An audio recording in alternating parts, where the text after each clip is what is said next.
অথচ এই দুই নির্মাতা বাংলাদেশেরই নির্মাতা এবং বয়সের দিক থেকে কাছাকাছি, একটু সিনিয়র জুনিয়র হতে পারেন, কিন্তু একই প্রজন্মের মানুষ।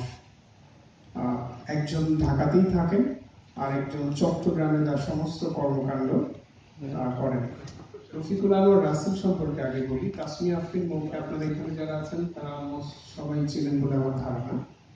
তো রফিকুল আনোয়ার রাসেল সম্পর্কে একটু বলবেন। রফিকুল আনোয়ার রাসেল চলচ্চিত্র সংসদ কর্মী এবং চট্টগ্রামে চলচ্চিত্র বিষয়ক যত তৎপরতা এখন হচ্ছে, বিশেষ করে চলচ্চিত্র নির্মাণ সংশ্লিষ্ট সেই তৎপরতার অন্যতম পুরোধা পুরুষ হিসেবে দায়িত্ব পালন করছেন। আসলে সমগ্র কর্মকাণ্ড পরিচালনার জন্য কিছু মানুষ থাকতে হয় যারা বিষয়গুলোকে ইনিশিয়েট করেন। রফিকুল আনোয়ার রাসেল সেরকম একজন। তিনি নিজে ছবি বানান, চলচ্চিত্র নির্মাণ করেন। আমাদের এই উৎসবে ওনার একটি ছবি গত বছর দেখিয়েছি আমরা, অ্যাডভেঞ্চার। তো সেই ছবিটি মুক্তিযুদ্ধকে একটা অন্যভাবে গল্পটা বলার চেষ্টা করেছিলেন উনি। তো আজকে আলোচনায় আমাদের যে বিষয় থাকবে সেই বিষয়ের সাথে ওনার এই উপস্থিতি, আজকে আমাদের মাঝে এই উপস্থিতিটা একটা বাড়তি দৃষ্টিভঙ্গি উপস্থাপনে সহযোগিতা করবে। সেটি হচ্ছে ঢাকার বাইরে কেউ একজন, মানে একটা বিভাগীয় শহর এবং ঢাকার পরে সবচেয়ে গুরুত্বপূর্ণ শহর বাংলাদেশে, সেই শহরে এবং ওই বিভাগে কাজ করার চেষ্টা করছেন চলচ্চিত্র বিষয়ে। ওই দৃষ্টিভঙ্গিটাও আমরা সামগ্রিক প্রেক্ষাপটে আপনার কাছ থেকে জানতে চাই। আর আমাদের তাসমিয়া আফরিন মৌ অনেকগুলো ডকুমেন্টারি নির্মাণ করেছেন। ওনার বেশ কয়েকটি ডকুমেন্টারি আমি নিজেও দেখেছি এবং আমাদের একটি উৎসবে আপনার ডকুমেন্টারি আমরা দেখিয়েছিলাম 2013 সালে। আমাদের যে উৎসবটি হয়েছিল নারী চলচ্চিত্র নির্মাতাদের চলচ্চিত্র উৎসব, মানে বাংলাদেশে, এবং সেই উৎসবে আমরা দেখিয়েছিলাম। আর এই উৎসবে আপনার কবি স্বামীর মৃত্যুর পর আমার জবানবন্দি ছবিটি আমরা দেখিয়েছি।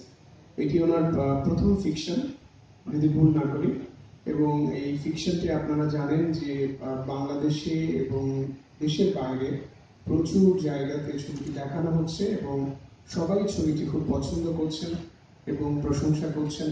অনেকগুলো অ্যাওয়ার্ডও ছবিটি জুটেছে ছবিটির ভাগ্যে।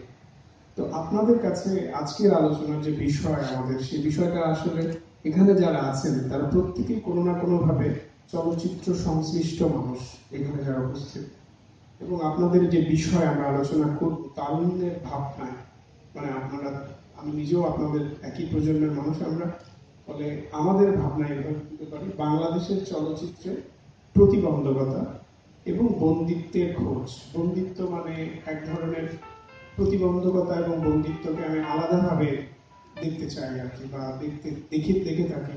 প্রতিবন্ধকতা সরানো সম্ভব খুব সহজেই, যেটা একটা বাধার মতো, এটা খুব সহজে সরানো যায়, কিন্তু যেখানে বন্দি করে রাখা হয় সেটা সহজে সরানো যায় না।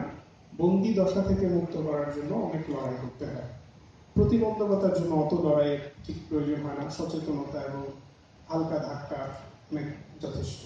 মানে এই আলাপের এই জায়গা থেকে আমরা চিন্তা করতে পারি যে সামগ্রিকভাবে বাংলাদেশের চলচ্চিত্রের আপনাদের দৃষ্টিতে চলচ্চিত্রের প্রতিবন্ধকতাগুলো কি, এবং আপনার কি মনে হয় যে বাংলাদেশের ছবি, বাংলাদেশের চলচ্চিত্রের সংস্কৃতি বা ওভারঅল কালচারাল একটা মানে বন্দি দশা চলছে, একটা কারাগারের মতো আটকে রাখা দমবন্ধ সিচুয়েশন চলছে, যেটা মুক্ত প্রাণের অন্তরায় বলে মানে মনে হয়? এরকম কি মনে হয় কিনা আপনাদের? আমি প্রথমে তাসমিয়া আফরিন মৌকে আলোচনা শুরু করার অনুরোধ করব।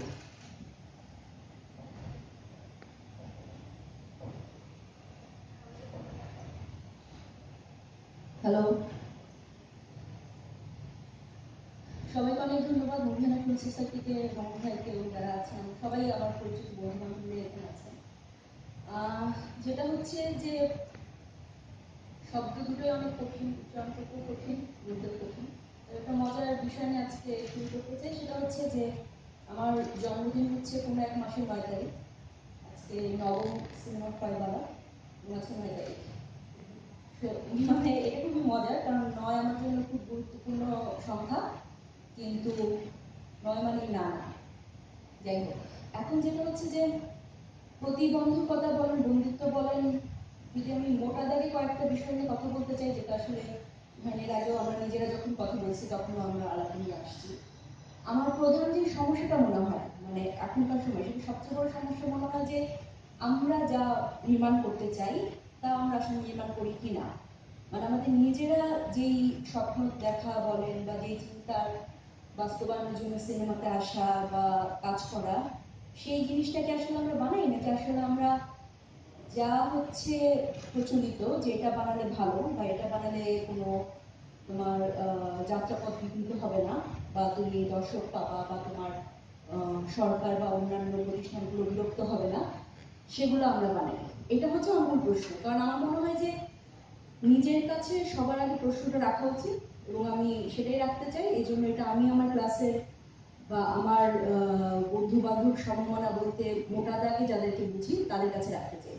তো এটা প্রশ্ন বলতে পারেন, বা এটা আমার অভিজ্ঞতা বলতে পারেন, বা এটা আমার মন্তব্য বলতে পারেন।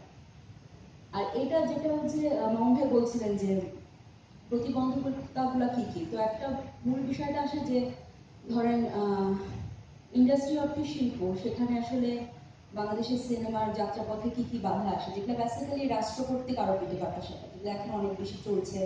ভারতীয় সিনেমা আনা বা আমাদের এখান থেকে যে ছবিগুলো ওখানে যাচ্ছে সেগুলো নিয়ে প্রশ্ন করা। তো এটা তো আসলে রাজনৈতিক প্রশ্ন, এটা রাজনৈতিকভাবে মোকাবেলা করা ছাড়া কোনো উপায় নাই। এখন যদি আমরা মনে করি এগুলো সমস্যা, এগুলো বিরুদ্ধে আমাদেরকে দাঁড়াতে হবে, কথা বলতে হবে, আদায় করে দিতে হবে। আর যদি মনে করি যে না ঠিক, অনেকে যেরকম কলাম লিখছেন সেরকম যদি মনে করি, তাহলে সেটা করতে থাকবো। সহজ হিসাব আর কি আমার কাছে।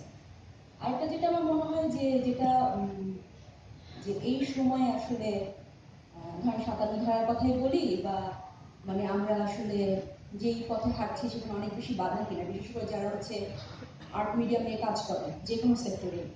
আমার কাছে একটা সবসময় মনে হয় যে যত বেশি বাধা তত বেশি আসলে আমি আমার চিন্তাকে কাজে লাগিয়ে নতুন নতুন রাস্তা তৈরি করব, এবং সেটা আসলে অনেক গুরুত্বপূর্ণ হবে। ফলে কোনো খুব খোলামেলা একটা সোসাইটিতে আসলে আমি কি বলতে চাই সেটা আদৌ আমি কতটুকু ক্রিয়েটিভলি বলতে পারবো, আর একটা বাধাপূর্ণ রাস্তাতে আমি হাঁটার সময় আসলে কিভাবে আমি রাস্তা খুঁড়ে খুঁড়ে বা পথ পরিষ্কার করে করে হাঁটবো, সেটা আমার কাছে মনে হয় অনেক বেশি আসলে নিজের শক্তিকে বা নিজের চিন্তাকে কাজে লাগানোর ব্যাপার। ফলে আমার কাছে মনে হয় যে এটা থাকবে, কিন্তু এটা থেকে বের হওয়ার রাস্তা খুঁজে বের করা হচ্ছে গুরুত্বপূর্ণ। একটা হচ্ছে যে মূল প্রতিবন্ধকতাগুলোর মধ্যে বা বন্দিত্ব যদি বলেন, আমার মনে হয় যে আমার নিজের কাছে সবচেয়ে বেশি বন্দী হয়ে যাচ্ছে আরেকটা জায়গা থেকে, সেটা হচ্ছে যে সেলফ সেন্সর। আমরা অনেক বেশি ভয়ের সংস্কৃতির মধ্যে এখন আছি। আমরা মানে আমাদের চারপাশেই সেটার মধ্যে আমরা এই মুহূর্তে তো অবশ্যই আছি। এই ভয়ের সংস্কৃতিকে আমরা মোকাবেলা করছি কিনা, এবং সেখান থেকে আমরা যে সেন্সরশিপগুলো করছি নিজেদের কাজে, নিজেদের কথায়, নিজেদের চলাফেরা আচরণে, সেইটা অনেক বেশি সমস্যা মনে হয়। এটা সিনেমার ক্ষেত্রে তো বটে, অন্যান্য সকল ক্ষেত্রে আপাতত এই। ধন্যবাদ।